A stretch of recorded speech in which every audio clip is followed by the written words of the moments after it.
The wall bridge is your first stepping stone to actually mimicking the position of a back bend. Really accessible, really scalable. That's why I like to introduce this at the start to kind of familiarize yourself with the position of a back bend and what's required from the upper body.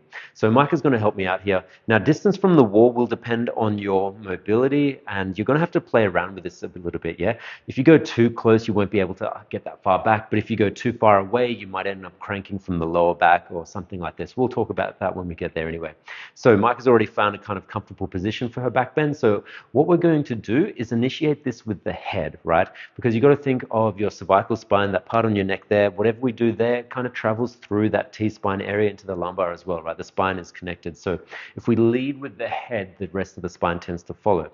So we're going to start with our hands. We're going to take them up over our head. As we do that, we're going to start looking with the head. So Mike is going to start looking back, and we're going to try and find the wall with the eye gaze, with the hands. Boom. We're going to make contact with the wall and then just gently start to walk our hands down. If we can, get our palms flat, right? This is advanced. You might not be able to go straight to this. You might have the hands a bit higher up and might be a bit more like this. Maybe that's all your shoulders can take, right?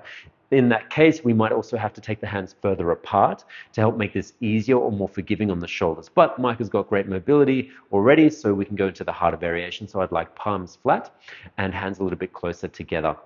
Now, from here, the goal is to open up your T-spine as much as possible. That means from here, if we can, we're going to try to straighten the arms a little bit, and we're going to think about lifting the chest and armpits up and away, but this is all happening very gently.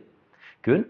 If there's anything at all happening in the lower back, we need to squeeze the glutes a little bit to try and protect that area, so the emphasis remains up here in terms of what we're bending.